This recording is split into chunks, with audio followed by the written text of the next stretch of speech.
आज अपन पढ़ने वाले हैं एंटी फंगल ड्रग्स। क्या पढ़ रहे हैं? एंटी फंगल ड्रग्स, यानी कि जो फंगस के विरुद्ध कार्य करेगी वो वाली ड्रग्स अपन पढ़ेंगे। कवक रोधी औषधियाँ पढ़ रहे अपन। तो बात करते हैं कवक की सेल वाल का निर्माण किससे होता है? अर्गोस्टेरोल।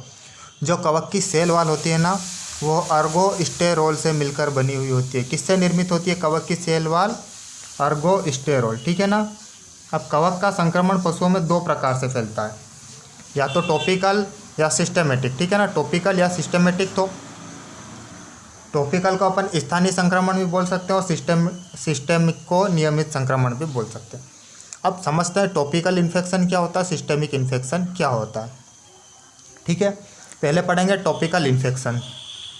टॉपिकल इन्फेक्शन क्या होता है कि त्वचा, नाखून, बाल एवं परों पर पाया जाता है। कहाँ पर होता है टॉपिकल? यानी बाहरी। त्वचा, नाखून, बाल एवं परों पर पाया जाता है। अब यह फैलता किससे? Trichophyton, microsporum, epidermophyton. किस किस से होता है भैया? Trichophyton, microsporum, epidermophyton. बात कर रहे हैं अपन टॉपिकल इन्फेक्शन की। त्वचा, नाखून, बालों एवं परों पर पाया जाता है। ट्राइकोफाइटोन, माइक्रोस्पोरम एवं एपिडर्मोफाइटोन से फैलता है ये। ठीक है, और इनसे उत्पन्न होने वाला संक्रमण डर्मेटोफाइटोसिस कहलाता है। क्या कहलाता है? इनसे उत्पन्न होने वाला संक्रमण डर्मेटोफाइटोसिस कहलाता है। अधिकांशतः शरीर के शुष्क भाग पर ही होता है। टॉपिकल इन्फेक्शन अधिकांश शरीर के शुष्क भाग पर होता है, और वह संक्रमण जो नम त्वचा तथा श्लेष में झिल्ली पर उत्पन्न होता है, अगर इसके अलावा नम त्वचा श्लेष में झिल्ली पर कोई सा संक्रमण उत्पन्न हुआ तो उसको क्या बोलेंगे? कैंडिडियासिस या मोनेलियासिस के नाम से जाना जाता है। ठीक है, अधिकांश शरीर के शुष्क भाग पर ही होता है, और वह संक्रमण जो नम त्वचा श्लेष में झिल्ली पर उत्पन्न होता है, उस संक्रमण को कैंडिडियासिस या मोनेलियासिस नाम से जाना जाता है। ठीक है, टॉपिकल इन्फेक्शन हो गया अपना कवक की सेल वाल अर्गोस्टेरोल से निर्मित। दो प्रकार से इन्फेक्शन टॉपिकल इन्फेक्शन त्वचा, नाखून, बाल एवं परों पर होता है। फैलाव होता है टॉपिकल इन्फेक्शन का ट्राइकोफाइटोन, माइक्रोस्पोरम, एपिडर्मोफाइटोन। इनसे होने वाले संक्रमण को डर्मेटोफाइटोसिस कहते हैं। अधिकांशतः शुष्क भाग पर ही होता है, लेकिन अगर संक्रमण नम त्वचा श्लेष में झिल्ली पर उत्पन्न अगर हो गया तो उसको क्या बोलेंगे? कैंडिडियासिस या मोनेलियासिस के नाम से जाना जाता है। नेक्स्ट पढ़ेंगे अपन सिस्टेमिक इन्फेक्शन। ठीक है ना, सिस्टेमिक इन्फेक्शन में क्या होता है? इस प्रकार का संक्रमण शरीर के आंतरिक भाग या जीआई ट्रैक्ट को प्रभावित करता है।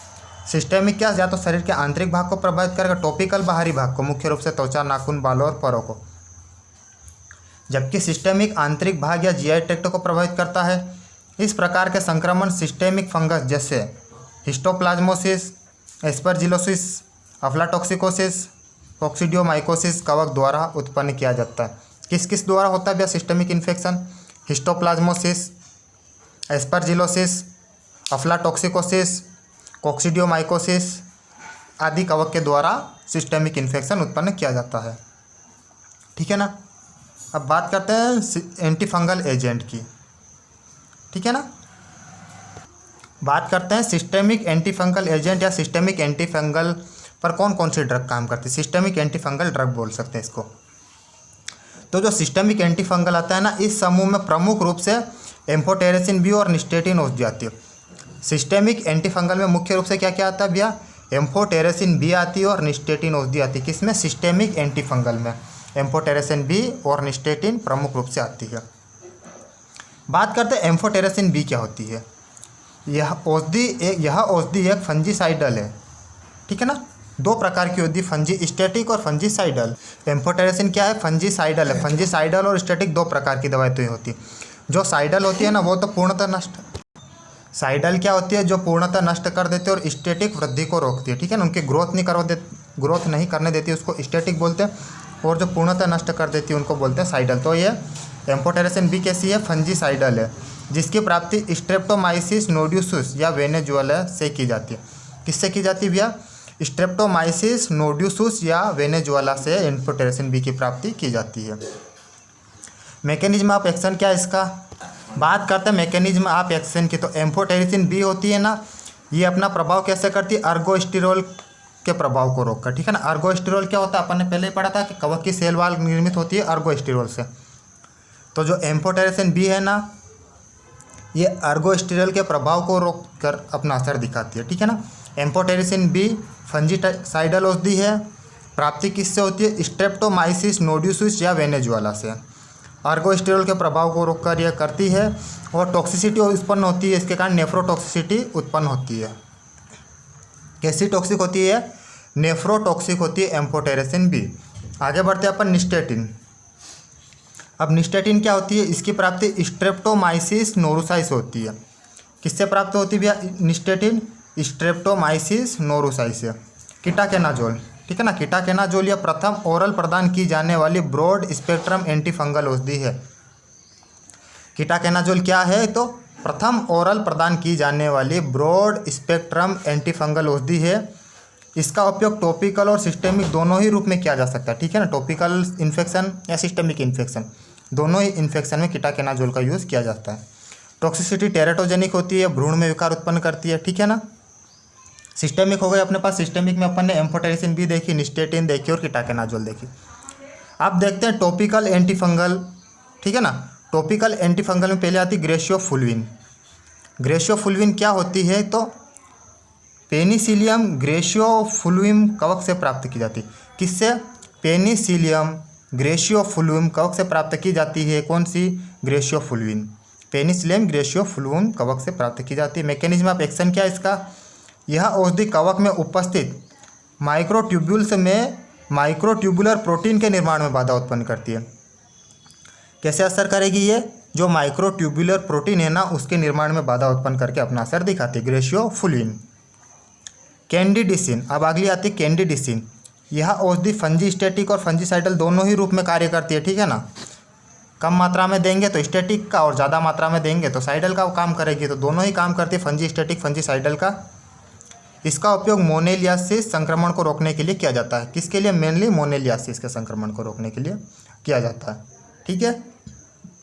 टॉपिकल इन्फेक्शन में पहला पड़ा अपन ने ग्रेशियोफुल्विन। पेनिसिलिन ग्रेशियोफुल्विन कवक द्वारा प्राप्त की जाती है। वर्क कैसे करती है, माइक्रोट्यूबुलर प्रोटीन के निर्माण में बाधा। कैंडिडिसिन फंजीस्टेटिक फंजीसाइडल दोनों रूप में कार्य करती है और मुख्य रूप से मोनेलियासिस संक्रमण को रोकने के काम में आती है। नेक्स्ट अपन पढ़ते हैं एंटी कॉक्सीडियल ड्रग पढ़ते हैं, ठीक है ना। नेक्स्ट अपन पढ़ रहे हैं एंटी कॉक्सीडियल ड्रग। अब एंटी कॉक्सीडियल ड्रग क्या है, कॉक्सीडिया रोग मुख्यतः देखो पोल्ट्री में होता है, इसके अलावा गाय भैंस भेड़ बकरी सुअर आदि में भी हो सकता है, ठीक है ना। तो कॉक्सीडिया रोग मुख्यतः पोल्ट्री में आइमेरिया स्पीसीज के द्वारा, पोल्ट्री में स्पेशली किससे होता है, आइमेरिया स्पीसीज के द्वारा होता है, ठीक है ना। अब मुर्गियों में कॉक्सीडिया के उपचार के लिए दो प्रोग्राम, जैसे शटल प्रोग्राम या रोटेंशियल प्रोग्राम चलाते हैं।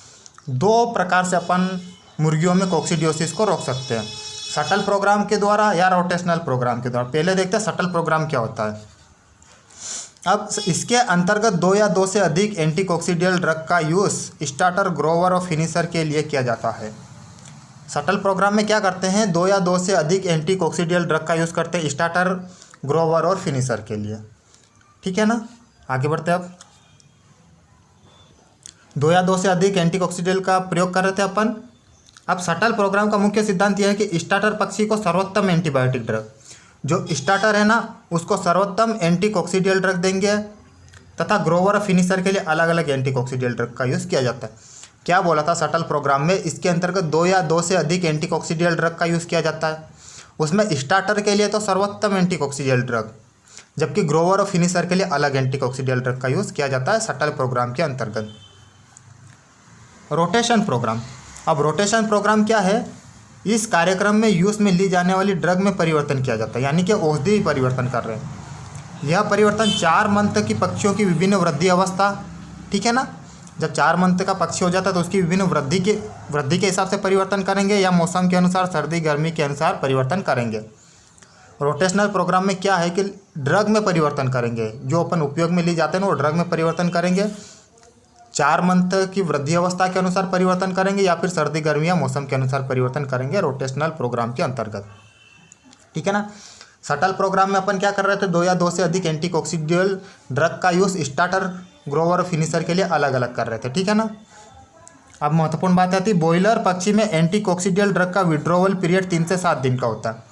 अब विड्रोवल पीरियड क्या होता है, विड्रॉवल पीरियड क्या होता है? विड्रॉवल पीरियड वह समय अवधि होती है जिसमें यूज में ली जाने वाली ड्रग संपूर्ण रूप से निष्कासित, यानी कि जब अपन ने पक्षी को ड्रग दी तो पूर्ण रूप से शरीर से निष्कासित कब कर दी जाती है, उसको विड्रॉवल पीरियड बोलते हैं। तो बॉयलर पक्षी में एंटीकॉक्सिडियल ड्रग का विड्रॉवल पीरियड 3 से 7 दिन का होना चाहिए, जबकि फिनिशर पक्षी में 0 डे विड्रॉवल पीरियड वाली ड्रग का यूज़ किया जाता है। ठीक है ना, बॉयलर में 3 से 7 दिन विड्रॉवल पीरियड वाली, जबकि फिनिशर में 0 डे विड्रॉवल पीरियड वाली ड्रग का यूज़ किया जाता है।